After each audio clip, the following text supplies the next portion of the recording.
दिल्ली की कर लेते हैं। दिल्ली विधानसभा चुनाव के लिए कांग्रेस ने आज अपना मैनिफेस्टो जारी कर दिया है। इसमें महिलाओं और युवाओं को लुभाने के लिए कई वादे किए गए हैं। साथ ही पार्टी ने लोकपाल लाने का वादा भी किया है। कांग्रेस ने कहा है कि सरकार बनने के 6 महीने के भीतर पार्टी अधिक मजबूत लोकपाल विधेयक पारित करेगी। साथ ही आपको बता दें कि कांग्रेस ने 500 रुपए में रसोई गैस सिलेंडर देने का वादा भी किया है। साथ ही प्यारी दीदी योजना के तहत प्रत्येक गरीब परिवार को और आपको बता दें कि एक महिला को हर महीने, मतलब गरीब परिवार के एक महिला को हर महीने 2500 रुपए देने का वादा किया गया है। इस खबर पर ज्यादा जानकारी के साथ जुड़ रही हैं दिल्ली से हमारी सहयोगी अंजलि सिंह। अंजलि, महिलाओं और स्टूडेंट्स के लिए स्पेशली कई वादे किए गए हैं, लेकिन सवाल यह है कि आज का जो मैनिफेस्टो जारी किया गया है, ये मैनिफेस्टो आम आदमी पार्टी और बीजेपी से कैसे अलग है? कौन कौन से वादे किए गए हैं इसमें?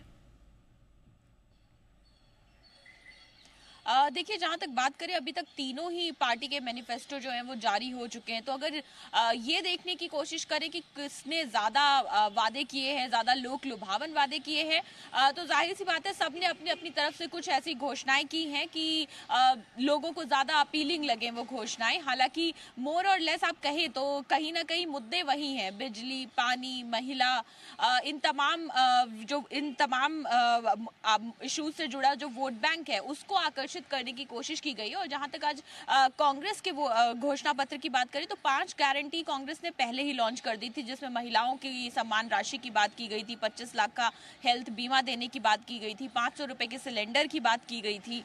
इसके साथ युवाओं को 8,500 रुपए और अप्रेंटिसशिप 1 साल के लिए देने की बात कही गई है। तो 5 गारंटीज और इसके अलावा आज जो घोषणाएं की गई तो उसमें मुख्यतः अगर हम बात कर लें, जैसा लोकपाल लागू करने की बात की गई है, इसके साथ सच्चर कमेटी की सिफारिशें जो है वो लागू की जाएंगी, इसका भरोसा दिलाया गया है। 2025 तक जितने भी कॉन्ट्रैक्चुअल वर्कर हैं 2025 के बाद उनको परमानेंट किया जाएगा, क्योंकि दिल्ली में काफी बड़ी ये समस्या रही है। सफाई कर्मचारियों को भी परमानेंट करने की बात जो है कही गई है कांग्रेस की घोषणा पत्र में। तो कहीं ना कहीं ये जरूर देखने को मिला इस पूरे घोषणा पत्र में कि जो दिल्ली की अभी तक अलग अलग वर्गों के लोगों की जो मांग है उनको साधने की कोशिश की गई है। चाहे कॉन्ट्रैक्चुअल वर्कर का जो मुद्दा काफी समय से दिल्ली में रहा है, सफाई कर्मचारियों का मुद्दा, जो उनको परमानेंट करने का मुद्दा, ये काफी समय से दिल्ली की राजनीति में गरमाया रहा है और सभी ने इसको लेकर अलग अलग समय पर वादे भी किए हैं। तो कांग्रेस ने भी उस चीज को एक कदम आगे। अंजलि, देखिए, कांग्रेस ने वादे तो कर दिए हैं, लेकिन सवाल ये खड़ा होता है कि आखिर दिल्ली में कांग्रेस की स्थिति कैसी है?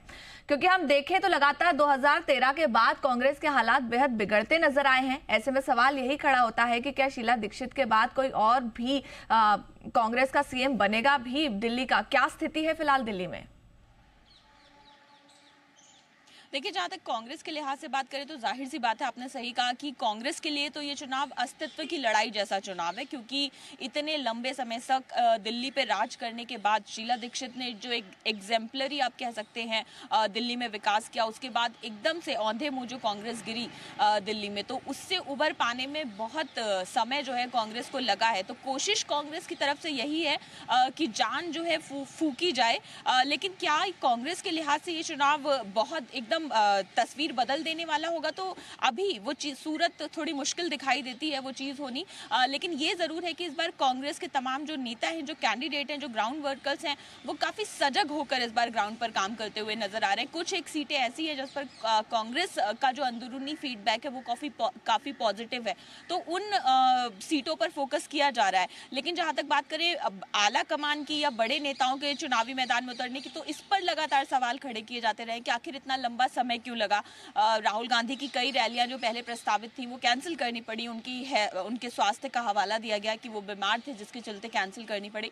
लेकिन आज जहां तक बात करें, आज दिल्ली में राहुल गांधी की, मल्लिकार्जुन खड़गे की भी कई बड़ी रैलियां जो है वो आयोजित की जा रही हैं। तो क्या ग्राउंड लेवल पर राहुल गांधी की तरफ से, लेकिन फिर भी सवाल कई खड़े हो रहे हैं अंजलि, सवाल कई खड़े हो रहे हैं, क्योंकि देखिए दिल्ली का चुनाव कुछ ही दिनों पर आ खड़ा है, लेकिन उसके बावजूद एक कोई भी बड़ा चेहरा कांग्रेस की तरफ से दिल्ली के मैदान में उतरता हुआ दिख नहीं रहा है रैली या फिर घोषणाएं करने के लिए। लेकिन देखिए हाल ही में अभी मैनिफेस्टो जारी कर दिया गया है, देखते हैं आगे क्या होता है, क्या तस्वीर बदलती है कांग्रेस के लिए दिल्ली में, ये देखना महत्वपूर्ण होगा। शुक्रिया अंजलि इस पूरी अपडेट के लिए।